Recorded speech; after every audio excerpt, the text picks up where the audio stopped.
అందరికీ నమస్కారం అండి. ప్రభుత్వ ఉద్యోగ పెన్షన్‌లకి సంబంధించి 18 నెలల డీఏ బకాయిలు వాటి మొత్తం అమౌంట్ చెల్లింపులకి సంబంధించి పార్లమెంట్‌లో సంచలన ప్రకటన. ఈ వీడియోలో వీటి గురించి పూర్తి వివరాలైతే తెలుసుకుందామండి. ముందుగా వీడియోని సపోర్ట్ చేసే వారందరూ కూడా లైక్ చేసి తోటి ఉద్యోగ మిత్రులకు వీడియోని అయితే షేర్ చేయండి. ప్రభుత్వ ఉద్యోగులకు 5 సంవత్సరాల క్రితం 2020 జనవరి డీఏ, 2021 జూలై డీఏ, 2021 జనవరి డీఏ ఇలా వరుసగా మొత్తం 3 డీఏలు కేంద్రం ఇవ్వలేదు. సో దీంతో చాలామంది ఉద్యోగులపై ప్రభావం అయితే చూపింది. అయితే ఉద్యోగులకు పెరుగుతున్నటువంటి ధరలకు పరిహారంగా కేంద్రం డీఏని ప్రకటిస్తూ ఉంటుంది. సో మొత్తం మీద ఈ 3 డీఏలు కలిపి కరోనా సమయంలో మొత్తం 18 నెలలకు సంబంధించి డీఏ బకాయిలు స్టిల్ పెండింగ్లో అయితే ఉన్నాయి. వాటి కోసం ఉద్యోగులు ఎదురు చూస్తూనే ఉన్నారు.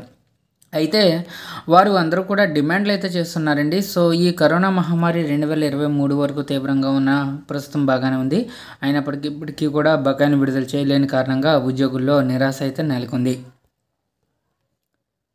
తాజాగా పార్లమెంటు, లోక్సభలో మరోసారి ఈ అంశం చర్చకైతే వచ్చింది.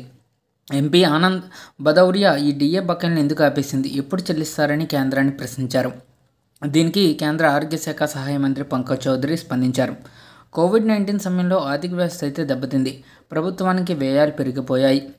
ఈ భారాన్ని తగ్గించేందుకు 3 విడతల్లో డీఏ బకాయిలను నిలిపివేశామని బెదిరించారు. సో మొత్తం మీద దీన్ని చెల్లిస్తారా లేదా అన్న ప్రశ్నకు కోవిడ్-19 వల్ల ఆర్థిక వ్యవస్థ దెబ్బతినడం, ఇంకా అదనపు సంక్షేమాల చర్యల కోసం నిధులు కేటాయించిన కారణంగా ఈ ఆర్థిక సంవత్సరం నాటి డీఏ బకాయిలు చెల్లించే పరిస్థితుల్లో అయితే ప్రభుత్వం అయితే లేదు.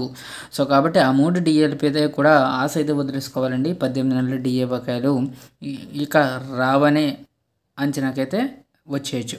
ఇది సాధ్యమయ్యేదిగా కనిపించడం లేదని రిప్లై ఇచ్చారు.